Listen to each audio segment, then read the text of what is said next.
start the class with a couple of mantras. Om Bhuvah Swaha Tatsavitra Varenyam Bhargo Devasya Dhimahi Dhiyo Yo Naha Prachodayam.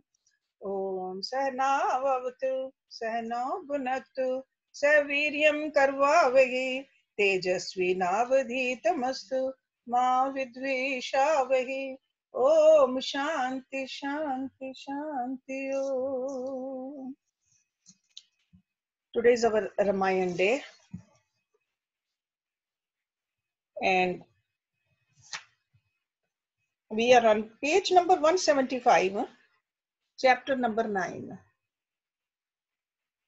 So Shri Ram, Sita, Lakshman, they are in Panchavati, okay, in the Dandakuan. So let's see what happens there now. So they have been in exile for 10 years now, a bit over 10 years. The princess and Sita fell into a pleasant routine. They would wake up early each morning, go to the river, bathe, and worship the rising sun.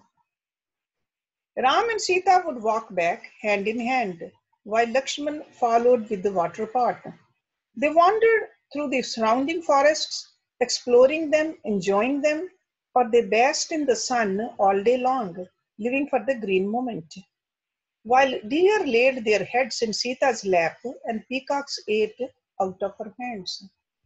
But one day, evil arrived in their lives, announcing itself comically.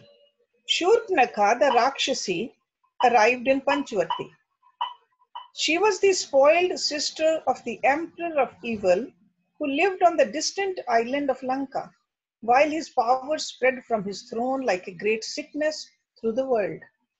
Brought by fate, Shurpanakha on her hunt came to the grove in Panchavati.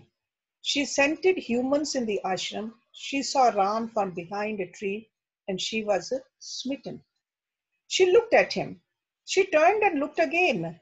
Her heart stood still at his unearthly beauty. She had never seen anyone like him. Shurpanakha wanted him for herself. She longed to run her fingers through the tangled mass of his hair. She yearned to stroke his face and clasp him tightly in her arms. She wondered who this was, handsome as Kamdev and as dark and blue. Shurpanakha was as ugly as Rakshasi as ever lived. She was old, with the sin and years of devouring human flesh. She was bloated with the misshapen. Her voice was a harsh croak. Her hair was a dirty copper. Her eyes were tiny, cunning, and cruel. She was faint and altogether hideous, but she was a mistress of Maya. She could change her form as she liked, though she could not change the evil in her soul. With just a thought, she turned herself into an Apsara-like beauty. Ravishing now, she came up to the princess. She ignored Lakshman and Sita, but flirting her lashes at him, swaying her hips, and bending low so he could see her cleavage, she said seductively to Ram, "Who are you, stranger? How have you come to this home of Rakshas, when obviously you are no Rakshas yourself?" Ram looked into her eyes and knew what she was. He said, "I am Dashrath's son Ram, and I have come to live in the jungle for 14 years. These are my brother Lakshman and my wife Sita. And who are you? You seem to belong here, for you are a Rakshasi, I think." She blushed, she tittered. She said, "I am no ordinary Rakshasi, Ram, but your equal in pedigree. I am Shurpanakha. Ravan of Lanka, emperor of the world, is my brother.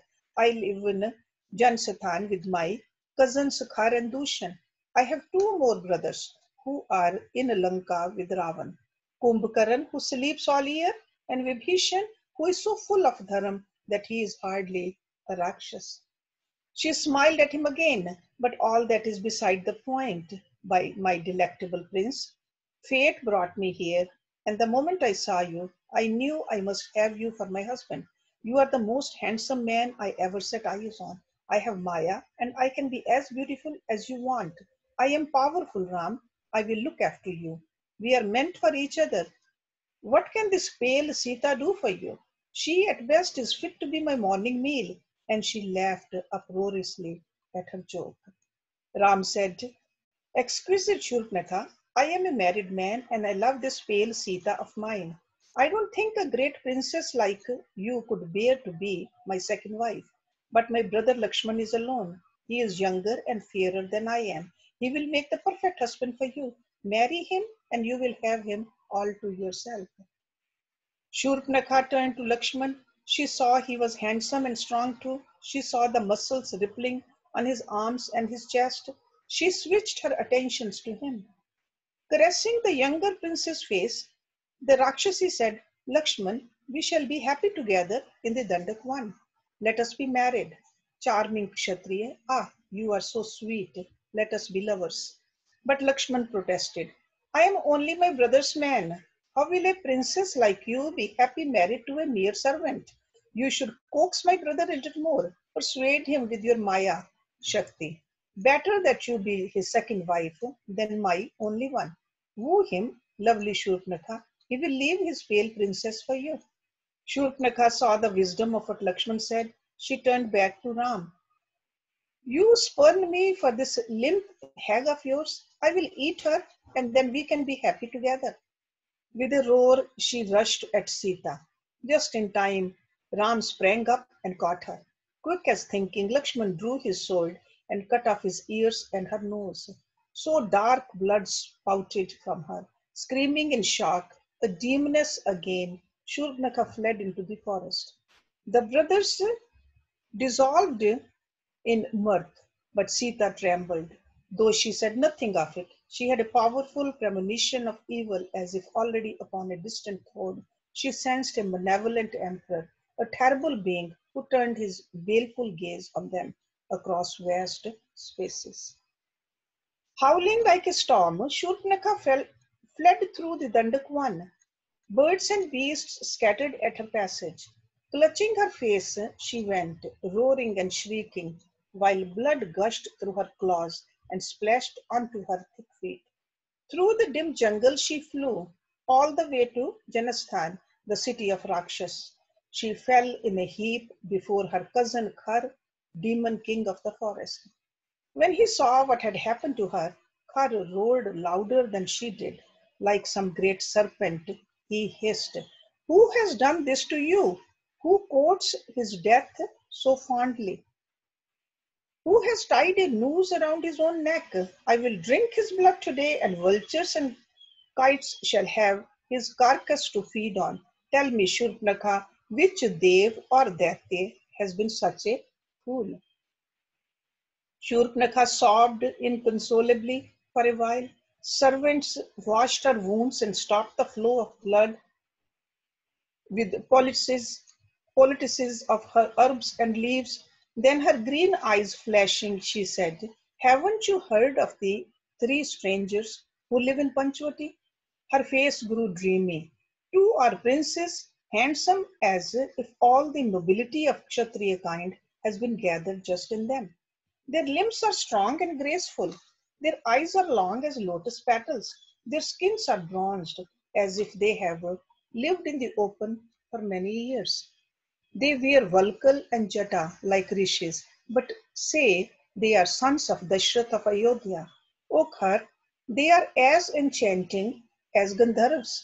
They have wonderful weapons with them and seem to be great archers. They are called Ram and Lakshman. Her face grew dark. A spasm of hatred twisted her coarse features. Then there is Sita. Then there is she. She wears no bark, but fine silks and ornaments not of the earth, diamonds and rubies, the like of which I have never seen. Because of her, the friendly princes named me. Help me, Khar. I want to drink their blood. Khar sent for 14 of his fiercest Rakshas. He said to them, Go to Panchavati and kill the three humans you find there. Shurpnakha wants to drink their blood. With Shurpnakha showing them the way, these Rakshas went to Ram's ashram. They came like rain clouds chased by the wind. When Ram saw them, he said softly to Lakshman, "Watch, Sita, it seems I have a battle to fight." Fitting an arrow to his bow, he stood waiting. Ram hailed the Rakshasa. "Why do you come armed with tridents and swords? We are Kshatriyas living here in peace. We wish no one any harm." The Rakshasa leered. "We have come to drink your blood and have your woman." Ram said, "I have heard the rishis of the jungle have no peace because of you. Look, here is the bow of Varun raised against you. If you value your lives, fly." He stamped his foot as if he were chasing away some dogs, but those mountainous Rakshasa roared like thunder.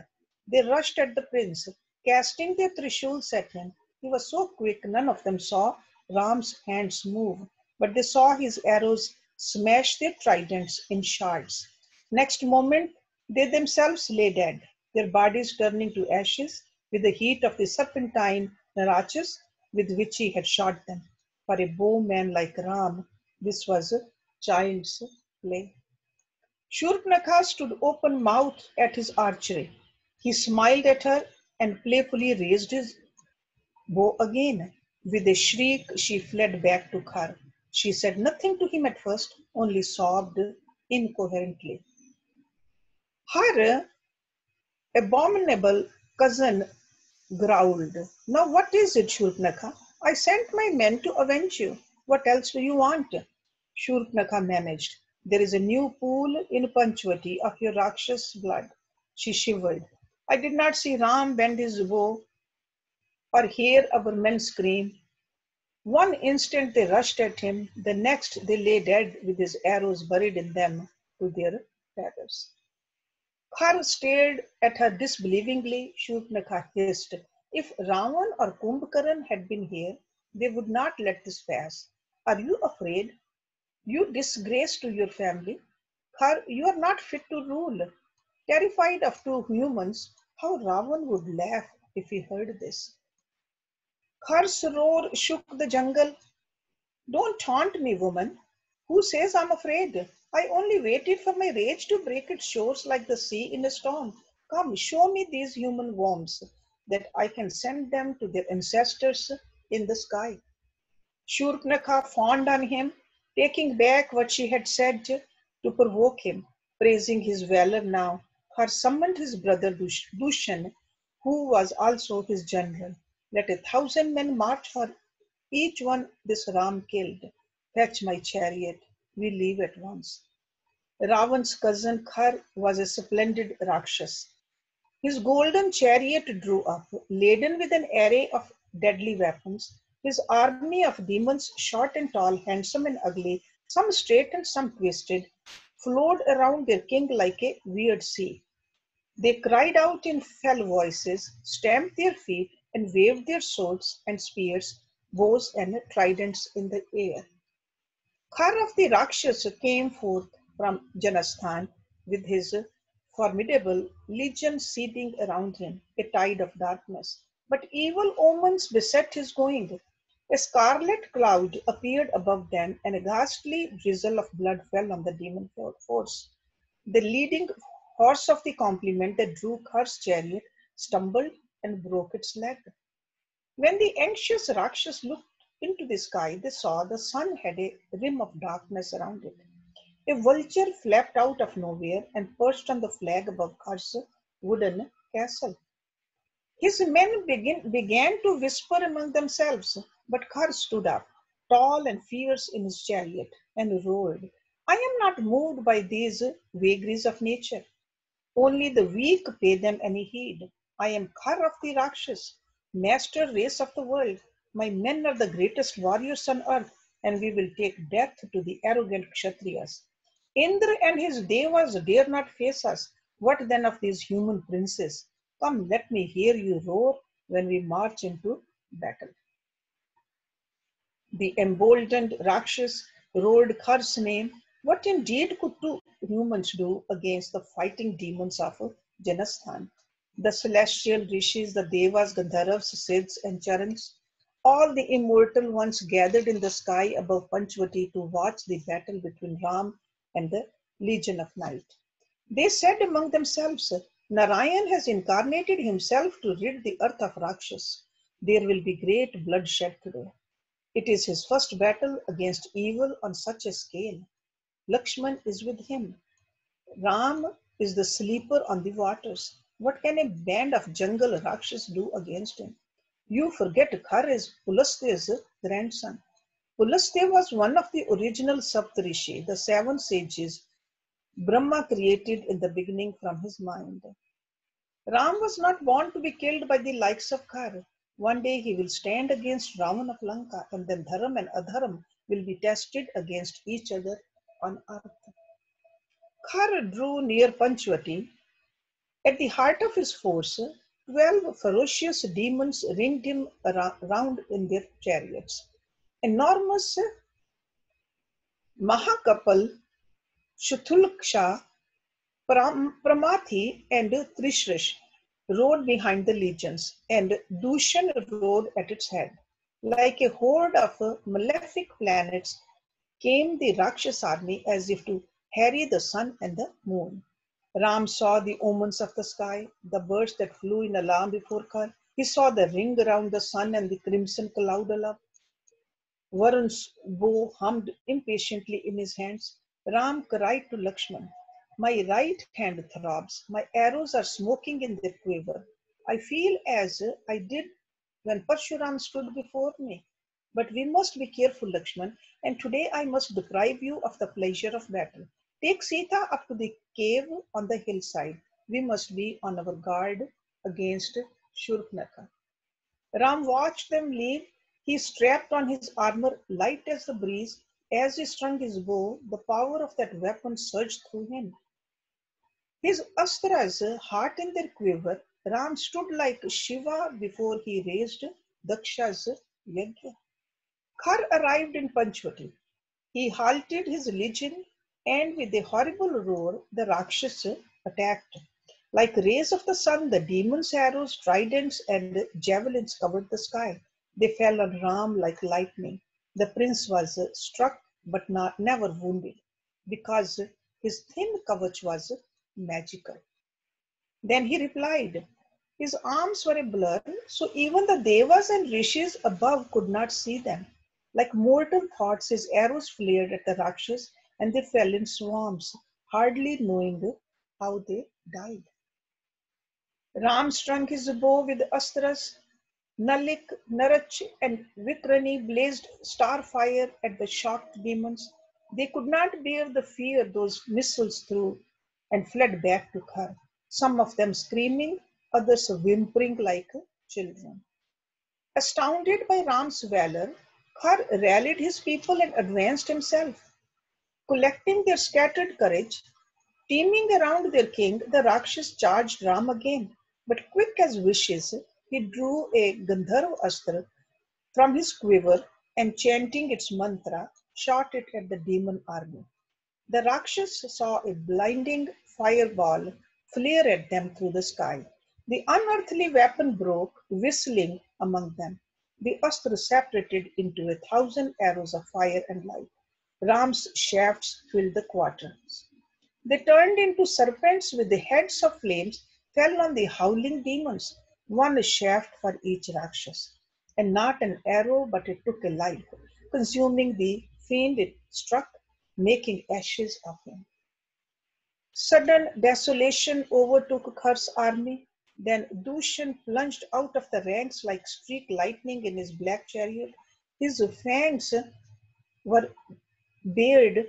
Myriad sorceries flashed around him to show he was a Rakshas with great powers of Maya. Dushan's demons, the occult phalanx of Khar's army, rushed at Ram. They cast their spells at him, flaming trees, rocks that exploded over his head, disgorging 1,000 other sorceries and fire spitting serpents. Dushan barely saw Ram raise his bow, or the 4 arrows that flew at him in the heart of an instant. They cut down his chariot horses. Another blinding shaft killed his charioteer. 3 more pierced his armor, hurling agony through his blood. Roaring in shock, Dushan raised his mace and rushed at Ram. but so calmly that Prince cut off the Rakshas' arms with the two crescent-tipped arrows and slew him with another through his heart. The Rakshas who remained alive stood frozen around Khar. How could one man fight like this? Like two armies, Ram shot two more astras at Khar's legions. The monster's soldiers all perished, like little mountains felled by Indra's Vajra of 1,000 joints. At last, just Khar and his three-headed, loathsome and completely fearless commander, Trisras, were left alive amidst the smoking ruin of his army of 14,000. Speechless, Khar mourned his brother Dushan. Trisras cried, "Leave the Kshatriya to me, I will drink his blood today." Roaring from three mouths on three grotesque heads, Trisras flew at Ram. He too was a Mayavi, a sorcerer, and he struck the prince with three arrows, complex and quick as sunbeams. Ram could not cut them down. At the last moment, he made them harmless with a mantra. Yet they stung him, and he cried, "Rakshas, you have struck me thrice. No ordinary archer could do this." 14 arrows, deep as time, flew in formation from Ram's bow. They pierced the hearts of the Rakshas horses and flew on up. They cut down the banner on his chariot, killed his charioteer, and finally they crashed into Trisra's chest. So his six eyes bulged round. He rose screeching from the wreckage of his rath, and Ram cut his heads from his swollen body with three more light-like shafts. The demon's blood flowed across Panchavati in three black rills, while his heads rolled down the hillside. Roaring louder than ever to keep his own courage up, Khar, king of the jungle, came to fight. He was even more of an archer than Trisras, and a fair battle broke out. The devas above sighed when from his whirlwind chariot Khar split Varun's bow in Ram's hand. Ram seized up the Brahmadat, and its jewels radiated shafts of fear into the Rakshas' heart. Now Ram's arrows sang as they flamed at the demon king, but Khar was a worthy adversary. It was true that Indra himself would have hesitated to fight him. In the heat of battle, crimson-eyed Ram cried, "Serpent of the jungle, all your sins have borne fruit today. Prepare to die."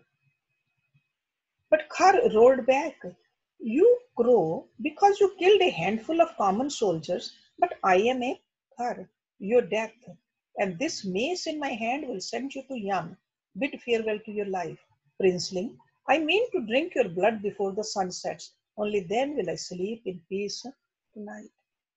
His dark mace raised aloft, he flew at Ram, but Ram shattered that dire weapon with a single shaft. He cried to the bewildered Rakshas, "Sleep you will, Khar, upon the earth as you would in the arms of a woman you have long desired, and the rishis of the Dandak one will roam the jungle in freedom again." With Maya, Khar grew tall as a hill.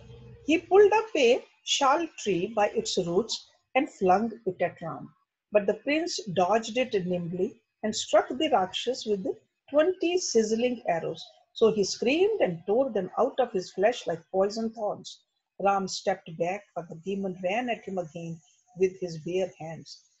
He strung the Brahmadat with an Andrastra. Invoking the king of the Devas, he shot Khar through his chest with that final weapon. One moment the Rakshas rushed at Ram with his claws outstretched to seize his throat. The next he screamed as the astra struck him, and his flesh fell away from his skeleton in anxiety to escape the intolerable pain of that missile. His heart exploded, then his giant head, and nothing was left of Khar but patches of blood, skin, and a heap of bones on the ground. This triumph of the Avatar was beyond the wildest hopes of the Devas, who rained down shimmering petals like fireflies on Ram. The sky was full of Gandharv's songs. Dancing Apsaras cast their shadows on saffron clouds above the sunset. Ram looked around him and saw the ground strewn with the corpses of the Rakshas. and their elephants and horses as plentifully as Yagashala is with the dharab grass. He sighed and suddenly exhausted, sat down among the dead. Their faces shining, Lakshmana and Sita emerged from the cave. Sita ran to Ram and flung her arms around him. Lakshman fetched water from the river, and with equal love his brother and his wife bathed his wounds. Again and again Sita would embrace her husband. Her eyes were full of tears, of sorrow to see his injuries and of excitement at his dazzling victory.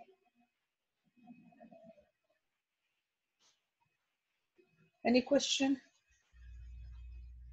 So after each chapter, it was a long chapter, so we'll stop and then if there's any question or a comment, we'll take that before we start the next one.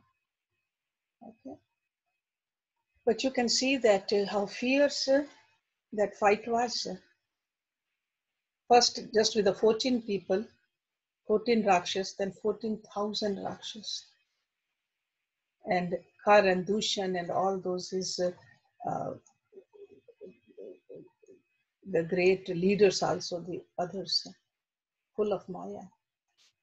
So no wonder God had to incarnate to get rid of the devils. Okay. So if you don't have any question, we can see what happens after this. Hershji, namaste. Manju, Anji. makes me laugh. Supnaka tried all those things. It's so funny the way they have written cleavage and all that. She bends down. Oh my God. Yeah. Even in those days. Yeah. Oh. See, nature doesn't change. Yeah. Whether it's any yuga, we will find yeah. these kind of, even now, I mean, we can read from here that if we act like that, if we wear clothes like that, we are behaving like Rakshas. But on the other hand, if we cover ourselves beautifully, we are emulating Sita. Good idea. Did you ever see Sita like that? Yeah. No. So it's up to us. Choice is ours. So do we want to have Shurpanakha as our ideal or Sita as our ideal? The way Sita talked, the way she behaved, her relation, her respect, her love for the husband. And Shurpanakha, we don't want to be like that, right? So that's why. But there are a lot of women, young girls, who are always showing off their cleavage. It's in style over here. Every other woman and young girls. In style of the Rakshasa. Okay? I have a question, Harsh. Sure. भगवान कहते हैं कि अच्छा और बुरा मेरा ही है दोनों. उन्होंने गीता में कहा कि मेरे अंदर से राक्षस निकले हैं और मेरे अंदर से अच्छी चीजें निकली. तो इतनी सीमा तक भगवान ने उनको बढ़ने दिया और कि अपने आप वो बढ़ गए. एक बारी भगवान के अंदर से निकले, अब वो उनकी फ्री विल हो गई. इतनी सीमा तक. Because this is also God's law, freedom.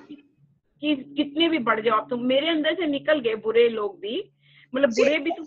See, जो निकले हैं, what is part of God is the purest of the pure.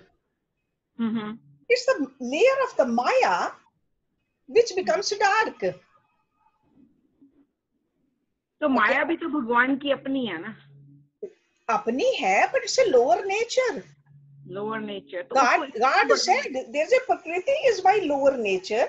Higher than Prakriti is the Purush, and higher than that is Purushottam, and there's nothing higher than me. So it's up to us. Do we want to just get attached to the lower nature, or do we want to reach to the higher? If we get attached to the lower nature, then definitely we will have the ups and downs. But if we just reach towards the highest, then there is a calmness. Freedom is there. This is God's rule. This is the law. Okay? So He has given us the freedom.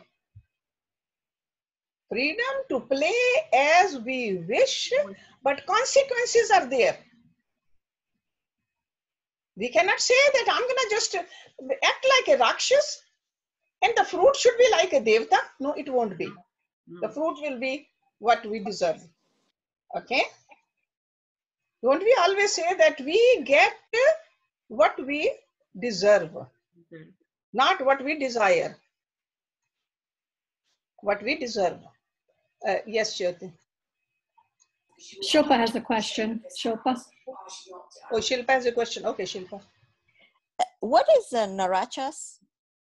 That is like a name of one of the arrows. You remember he received many different kind of weapons from different rishis, from Agastya Muni also, from Vishwamitra also, right? From all those munis, they kept giving different weapons, those name of the different weapons. Oh, okay. And another question. When Ram knew that Surpakna was a Rakshasi, right? Yeah. And she asked to marry Ram, but then Ram said, Lakshman, my brother who's single, why would he suggest? Were teasing. They were teasing each other. See, just like a brothers, they'll just play with each other. That's what it was. Okay, he knew Lakshman is not going to do that. It's like a play between the brothers. I mean, from these incidents, we can see that they acted like humans. Humans who were very much in control of their situation and control of their mind. Okay. They played with each other. You can, even when Sita and Ram, they held hands and walked together lovingly. That's it. It's okay to do that. That's a human. Okay? To show the love to the other. Okay? So thank you. He's not suggesting, he's only teasing. Okay? Anybody else? I think Poonam, did you have a question? I just thought that when we talk about Mahabharata, and then Draupadi laughed at Karan and the whole story started. Same here. Once Rupnaka's nose is cut off, they both laughed while she's running away. I don't know what this story is about laughing. I think that's where the story is going to start anyway. I think he cut her nose and ear and then they laughed. And so they did not laugh at that. No. I don't think they were laughing. We don't know. It says they laughed. So Draupadi's laughter was different. We don't know. Laughter is laughter. Yeah, no, but laughter this is laughter for the one who has been embarrassed. For that person, laughter is laughter. I don't know how they were laughing. Yeah, okay. But I don't think it's even if they wouldn't have laughed, Shurpanakha was going to go back to his cousins and the brothers afterwards, because she just wanted Ram so badly. She thought that she can have anybody, you know. And then when she got insulted, so cutting a nose and the ears, that means she got really badly insulted. Okay, so now let's say, yeah, we do have time to read the next one also. Again, it's a long chapter, but let's try to finish it. So in Lanka, there was a Rakshas called Akampan, who was part of Hersh's army. So he was part of that 14,000 soldiers. He hid himself out of sight and escaped Ram's arrows. Akampan headed straight for Lanka in his chariot that flew through the air. He arrived at the massive palace gates of the sovereign of evil. Within the doors of that magnificent palace, in a splendid sabha at its height, was a black crystal throne encrusted with priceless jewels that were tribute paid by royal vassals throughout the three worlds. Upon this throne sat the master of darkness. In a weird cone upon his neck were 10 heads of varying features of sizes, all of them savage. Ravan was a monster, the most sinister and powerful Rakshas. Nothing about him was ordinary. All his 10 heads thought for him. So these are 10 heads. In Valmiki's Ramayan, he doesn't write like that there was physical 10 heads. Somehow this translator has written it like this. So he had only one head, but very powerful person. And his intelligence and knowledge were unrivaled in heaven or earth. He was the grandson of Brahma's son, Pulasthya Muni, thus the creator's own great grandson, and he had Shiva's blessings. Ravan was thousands of years old, but he was a tapaswin, so he did not look even a small part of his true age. He kept women of every race, the most beautiful and seductive women from all the realms. He was an expert of the arcane tantra vidya, and they helplessly gave him their youth in his bed. Often the virgin who spent just a week with him emerged from his harem looking 10 years older than what when she had been brought to the Rakshas. He was insatiable, and his lovemaking was a diabolic ritual. He drained a woman of her precious years, of her very destiny. Ravan was an awesome monarch. His instinct ranged from over his domains as the sun does over the earth. Within his 10 satanic heads, he sensed all that happened throughout his empire. What he did not sense, where goodness and dharam raised their hated visage, his servants to whom his entrusted dominion in his dreaded name reported to him. And at once Ravan dispatched some venal or murderous agent to subvert or suppress it without mercy. He was a complex kingdom, and he ruled over it by his own lights, his own dark wisdom. Today his side throbbed, and three of his heads ached relentlessly since morning. The demon knew bad news was on its way, even before Akampan burst into his presence and fell sobbing at his feet. Ravan sighed like a ravine full of the wind. He spoke from the mouth on his central face, the one with the coppery eyes. He said sonorously, "Tell me, Akampan, what news of my cousins and my sister?" The Rakshas from Janasthan stood trembling that he who brought news as bad as his could meet a swift death. Ravan said again, "Have no fear, Akampan. You know you can tell me anything." Cajoling, he sounded almost gentle. Akampan stared down at his feet. He drew a breath and said in a whisper, "My lord, all the Rakshas in Janasthan are dead. Khar is dead, and Dushan. Trisrasa is slain." Deep in all Ravan's eyes, there was a flicker, as if some unimaginable serpent had stirred from its slumber in his heart. The smile did not leave his frontal face, though the others grew grim. In the same cajoling tone, still casually, he asked Akampan, "Who did this thing?" Akampan thought Ravan had taken the news very well. He said, "I escaped in my chariot, lord." Ravan's eyes blazed briefly. "Who did it?" "A man, lord. But I heard of no army that came to Janasthan." Akampan said nothing. He did not know where to look. Ravan said quietly, reasonably, "Whoever they are, don't they realize there is no escape for them? Not in Devlok, because Indra fears me. Not with Kuber, Varun, or Agni shall they find sanctuary. Bold though they must surely be and gifted to have raised Khar's army, I will find them Akampan, and I will bring them here to Lanka." Not even Akampan liked to think what his master did with those he brought to the dungeons of Lanka. Akampan said softly, "Not them, lord, him." "What do you mean?" whispered Ravan, all his 10 heads swiveling round to stare at his demon. Those heads were like an inverted bunch of macabre fruit. The one at the top, very top, was the smallest and the most vicious. It was entirely puerile and malignant. Akampan's voice rattled in his throat at the awful regard. Looking anywhere but at Ravan, he breathed, one man killed them all." A roar began on the littlest, purely demoniacal face. Then the 10 heads rolled together. Last of all, the central one, around with the others, budded. The palace shook.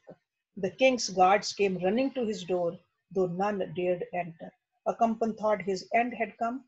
The 10 faces now spoke together as they did when the Rakshas was out of control. In 10 voices, Ravan cried, "You say one human killed Khar, Dushan, Trisris, and all the army at Janasthan? Are you sure you haven't been drinking cane liquor all morning, Akampan?" Akampan swallowed. He shivered at the change in his emperor, but he managed to say again, "One man, lord of the worlds, just one man with his bow and arrows." Ravan stared from all his eyes, the heads cocked at many quizzical angles. He stared in disbelief at Akampan, who raised his hands to shield himself from the gaze. He cried, "I beg you, listen to me, Lord." The devilish heads grew attentive. "There was once a king called Dashrath. He belonged to the race of Surya, to the royal house of Ikshvaku. He had a son called Ram, who is as blue as a wild lotus. Ram came to the Dandakwan. His shoulders are wide as a bison's and he is as strong as a lion. He is a master of astras and he killed the Rakshas of Janasthan. Perhaps Indra sent a host to help him. Let us have the truth, Rakshas. I thought of Indra when I saw Ram's archery, but no, Indra did not come to help Ram. His astras were 1,000 arrows each, and each shaft turned into a 5-headed, fire-mouthed serpent. Janasthan is a desolation. Those of us who survived, the handful who fled, have no sleep anymore, for Ram's face haunts our dreams. I believe he has a brother called Lakshman, who is his equal, but he took no part in the battle. Ravan sighed like the north wind on the mountain top.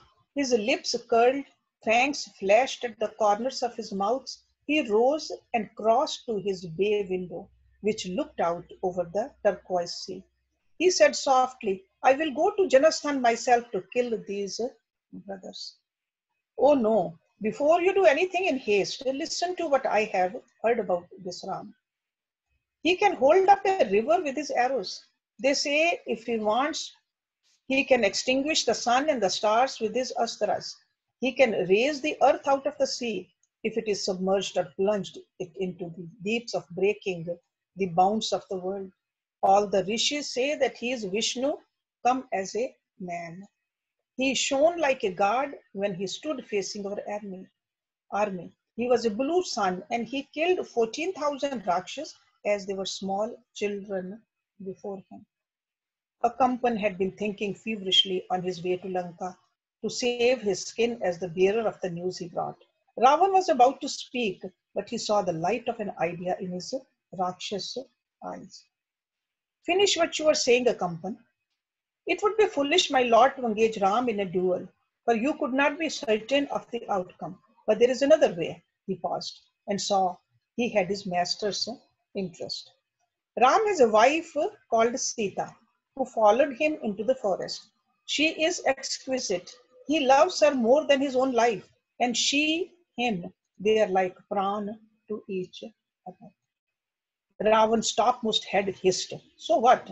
What are you trying to say?" Surer of himself now, Akampan continued at his ease. "She is the most beautiful woman in the world, Ravan.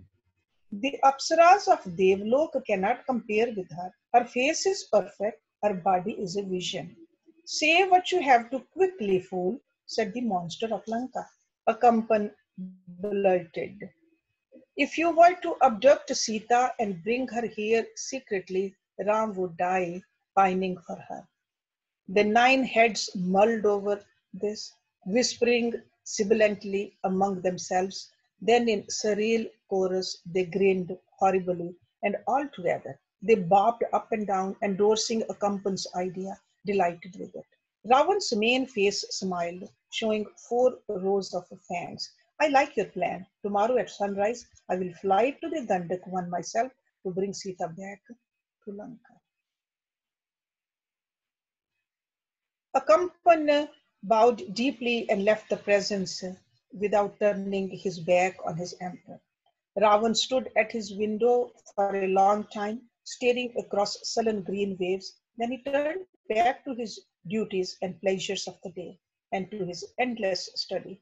The Rakshas was a profound scholar. He retired early that night, and he ordered no woman to come to him. He soon fell asleep, the eyes in all his heads shut fast. The next morning, before the sun rose, Ravan sat in the strangest chariot. This rath was made of gold, alloyed with a starry metal, and four horned mules were yoked to it. They were green creatures of sorcery and flew through the sky quick as thoughts at their master's command.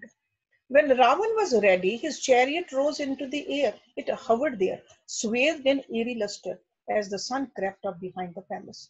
The demon raised a hand to wave to his Rakshas below. Next moment, the chariot vanished from sight. Ravan flew across the sea of Bharatvarsh. He flashed across the plateau of the southern peninsula, over field and forest, mountain and river. He slowed his flying mules over a jungle below him that was his destination. He peered down to find the hermitage for which he was bound. Quite soon he spotted Marich's ashram. Its wood fires smoke curled into the sky with a command that was just a potent thought. Ravan flew down smoothly as a bird and alighted in the glade where the Rakshas Marich, now turned rishi, sat in dhyan. It was the same Marich whom Ram had once doused in the sea with the Manavastra. Marich was Ravan's uncle. He gave a cry of welcome when he saw who had come to visit him. Quickly he laid out a darbasan for the emperor and set a bowl of food before him. Marich was older than he, and Ravan paid proper, if somewhat hollow, obeisance to him before he settled into the grass throne. Marich blessed him and said, "What a pleasant surprise, nephew.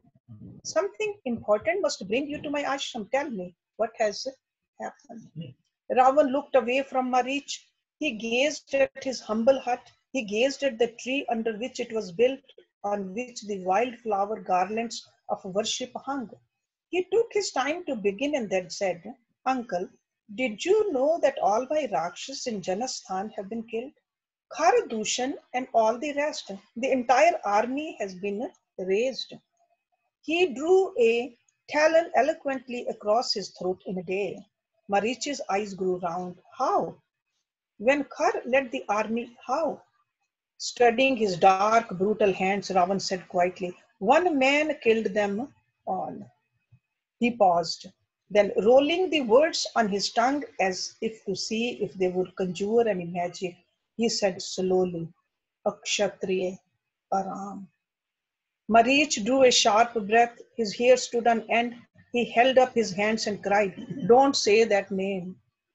Ignoring him, Ravan continued, "Obviously, the human is powerful. Such power is a threat to me." He took up a blade of darab grass and began to pick his fangs. "This Ram must be killed, but we think he is too dangerous to face in battle." Marich, who had experienced Ram, nodded his head several times in assent. Ravan continued, "We think his wife should be taken in secret to Lanka without Ram knowing where she has gone. We know noble hearts like this. He will pine for her and die, or he will think her dead and kill himself to join her in the next world. I need your help, Marich." But Marich gave a moan. To his surprise, Ravan saw the old Rakshas's hands shook and his face was filmed in a sweat of fear. Struggling to compose himself, Marich cried, "Whoever set you on this course is your enemy and wants to see you dead. Is one of your advisors trying to kill you? You would be mad even to think of it. The same Ram once shot me 1,000 yojans into the sea, and you find no one else to abduct but Ram's wife?" Marich breathed heavily. His eyes bulged in anxiety. "Ravan, you are the lord of all the Rakshas, and someone is envious of you. He is trying to have you killed. Ram will finish you if you go near him. He is like a sleeping lion. Only a fool will thrust his head into the lion's jaws and then awaken him. You are my nephew. I am your well-wisher, and I want nothing from you. Return to Lanka to your women. Forget you ever heard of name Sita. Ravan, don't invite your death to you." Ravan listened calmly. He was unmoved by the descriptions of Ram's prowess, unmoved even by Marich's obvious fear, but he respected Marich almost as a guru, and he had never heard him speak of anyone else as he did of Ram. Since there were such conflicting opinions about abducting Sita, he decided to let caution prevail. Ravan said, "Very well, uncle. If you feel so strongly, I will not take Sita, though it rankles that a mere man treats us as this Ram has, and I have no fitting response for him. But no matter, there is no hurry. I am sure the chance will present itself one day, and I will crush this prince like an insect under my nail." All his heads glowed at the thought. Ravan flew back to Lanka in his mule chariot. So this is the end of this chapter. So now in the next chapter, we'll see next week how Shurpanakha goes to his brother. And she cries over there and she excites him so that he goes and kidnaps Sita with the help of Marich. So any question, comment before we have a chanting? Hersh and Nirja is going to sing today. Okay, all right, good. Good. But if anybody has a question, we can take the question first before the singing. We still have 6 minutes. Nobody. Nobody? Nobody. Oh, I think Poonam wants to say something. Yeah. Yes, Poonam. You said in the Hindi translation there was no mention of 10 heads, but Yeah. here he keeps on talking about those 10 heads again, and he gives a description and all that. This is only done here? Yeah, yeah. Yeah, that is his imagination. So even in our own head also, sometimes part of the head says something, the part of the head says something else, right? Yeah. So sometimes we want to do it, but then we don't want to do it. We are happy, we are sad also, we are curious also, we are calm also. So because his head was so big, in a way he was so arrogant also. You can say you can read any way you want to. But these 10 physical 10 heads, there's no description of that. In this one, but then Tulsidas does it when he does the other one, the other Ramayan. We have 10 heads in that then. Yeah. Some, but we are trying to follow the Valmiki's Ramayan. Yeah. So Valmiki Ramayan, they do say, they use the word thus grieve, but thus grieve was just a name for Ravan. Yeah. Not a physical 10 heads. Okay. Because when they burn it on the Sahara, they are burning that's a symbolic. Ravan, and they all put like 10 heads. So ever since we were little, we always saw 10 that's heads. Like a symbolically saying that he was a scholar. Yeah. He was definitely a tapasvi also. He was powerful also. And as we saw that he is a grandson of the Rishi. That Rishi was born from Brahma. Yeah. Direct descendant of Brahma. So he had all those powers. But in spite of having all that, he just became so arrogant. Yeah. And then this had to happen this way. Actually, Ravan is the one who put all the Ved in the like a poetry style. Ravan is the one who did it. And that's the reason. And then the Shivji gave him a name of Ravan. जो रावण था ना, उसने वेदों को भी अपने हाथ से वो किया है, मतलब उसको लिखा है पोएट्री रूप में, सितार के साथ में उसने लिखा है. That's the reason सब जो पोएट्री में है ना वेद, वो रावण के द्वारा किए गए हैं, मगर उसको अहंकार बहुत था, इसकी वजह से उसका ये नाश हुआ. So he was wise. He was a scholar but not wise. इतना ज्ञान होकर भी, then if you kidnap somebody's wife, well, he was ahankar. He was ahankar. Yeah, he was very extremely arrogant. Let me just go through the Hindi titles also, so that you will know exactly where this English translation is coming from. Shri Ram के आश्रम में शूर्पणखा का आना, उनका परिचय जानना और अपना परिचय देकर उनसे अपने को भार्या के रूप में ग्रहण करने के लिए अनुरोध करना. So it's not that she just did not tell them that who she is. So there was a proper introduction from both sides. Shri Ram के टाल देने पर शूर्पणखा का लक्ष्मण से पर्यन याचना करना, फिर उनके भी टालने पर उस पर सीता पर आक्रमण और लक्ष्मण का उसके नाक कान काट लेना। okay? शूर्पणखा के मुख से उसकी दुर्दशा का वृतांत सुनकर क्रोध में भरे हुए खर का श्री राम आदि के वध के लिए 14 राक्षसों को भेजना। So she never told her cousins that I'm the one who went there, I'm the one who tried to attack Sita. She only said that they attacked me. Shri Ram द्वारा खर के भेजे हुए 14 राक्षसों का वध। So first he sent 14.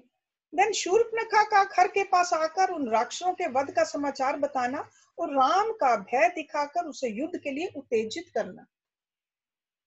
14,000 राक्षसों की सेना के साथ खर दूषण का जनस्थान से पंचवटी की ओर प्रस्थान।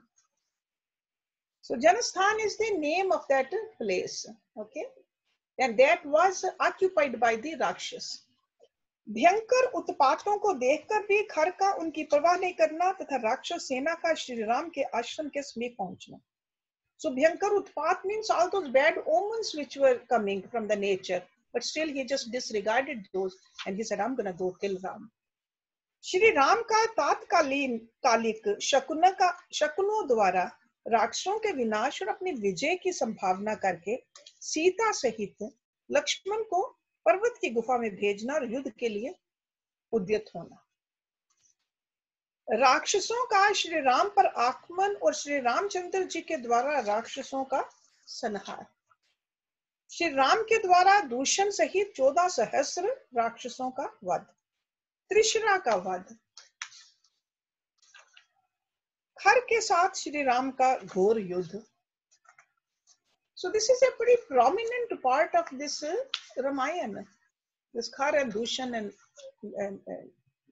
the war between Ram. Shri Ram का खर को फटकारना तथा खर का भी उन्हें कठोर उत्तर देकर उनके ऊपर गदा का प्रहार करना और श्री राम द्वारा उस गदा का खंडन। श्री राम के व्यंग करने पर खर का उन्हें फटकार कर उनके ऊपर साल वृक्ष का प्रहार करना, श्री राम का उस वृक्ष को काटकर एक तेजस्वी बाण से खर को मार गिराना तथा देवताओं और महर्षियों द्वारा श्री राम की प्रशंसा। रावण का अकंपन की सलाह से सीता का अपहरण करने के लिए जाना और मरीच के कहने से लंका को लौटाना। Okay, so we read it up to there. So we can see that this part is right. That Ravan goes to Marich first, and Marich says, "Don't do it," and Ravan comes back. Because sometimes we don't see this part when it's played in the those videos which we watch sometimes. Okay, but he did listen to Marich.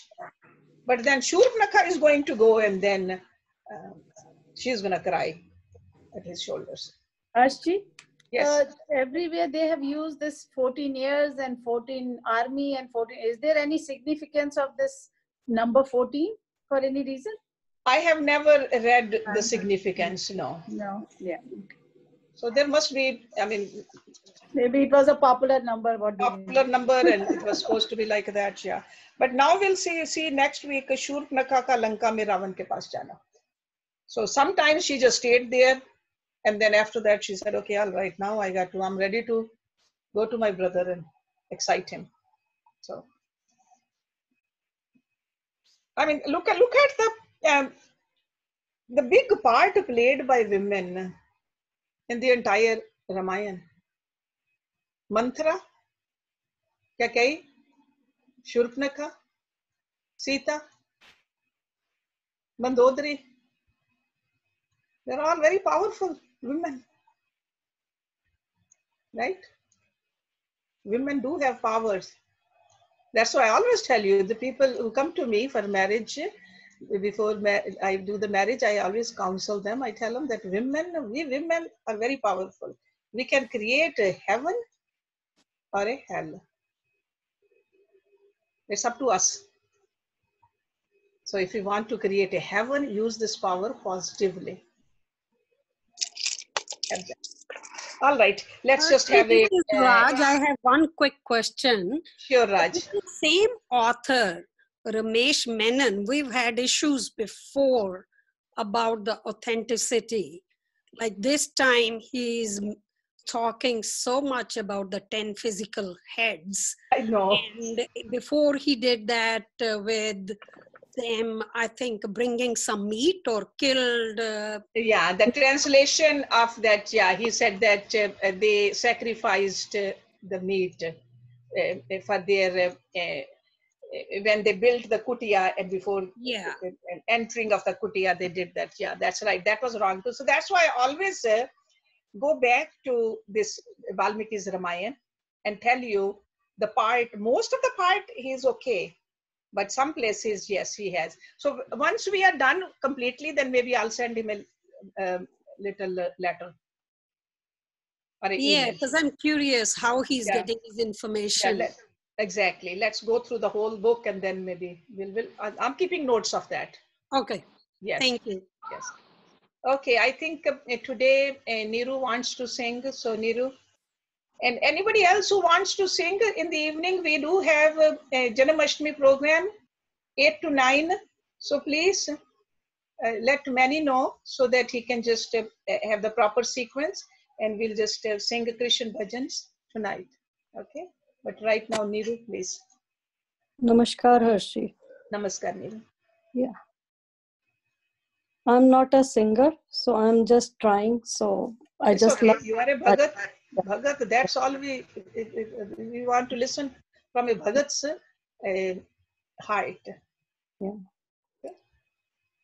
Shri Krishna Govinda Hare Murari He Nath Narayan Vasudeva Shri Krishna Govinda Hare Murari He Nath Narayan Vasudeva पितमात स्वामी सखा हमारे पितुमात स्वामी सखा हमारे हे नाथ नारायण वासुदेवा श्री कृष्ण गोविंद हरे मुरारी हे नाथ नारायण वासुदेवा ठाकुर हमारे प्राणों से प्यारे ठाकुर हमारे प्राणों से प्यारे तुम हो हमारे हम हैं तुम्हारे हे नाथ नारायण वासुदेवा श्री कृष्ण गोविंद हरे मुरारी हे नाथ नारायण वासुदेवा गैया चरैया माखन चुरैया गैया चरैया माखन चुरैया दीनों की नैया के तुम हो खेवैया हे नाथ नारायण वासुदेवा श्री कृष्ण गोविंद हरे मुरारी हे नाथ नारायण वासुदेवा गोविंद मेरो है गोपाल मेरो है गोविंद मेरो है गोपाल मेरो है श्री बांके बिहारी नंदलाल मेरो है श्री बांके बिहारी नंदलाल मेरो है श्री कृष्ण गोविंद हरे मुरारी हे नाथ नारायण वासुदेवा श्री कृष्ण गोविंद हरे मुरारी हे नाथ नारायण वासुदेवा अग्नि पवन और सातों समंदर, तुमसे है धरती और तुमसे अंबर, हे नाथ नारायण वासुदेव। श्री कृष्ण गोविंद हरे मुरारी, हे नाथ नारायण वासुदेव। गोविंद बोलो हरि गोपाल बोलो, गोविंद बोलो हरि गोपाल बोलो, गोविंद बोलो हरि गोपाल बोलो, राधा रमन हरि गोविंद बोलो, गोविंद बोलो हरि गोपाल बोलो, राधा रमन हरि गोविंद बोलो, हे नाथ नारायण वासुदेवा। श्री कृष्ण गोविंद हरे मुरारी, हे नाथ नारायण वासुदेवा। श्री कृष्ण गोविंद हरे मुरारी, हे नाथ नारायण वासुदेवा। जय Shri Krishna. Thank you, Neeru. Beautiful. Beautiful. Thank All you. right. So, Jyoti, you can unmute everyone.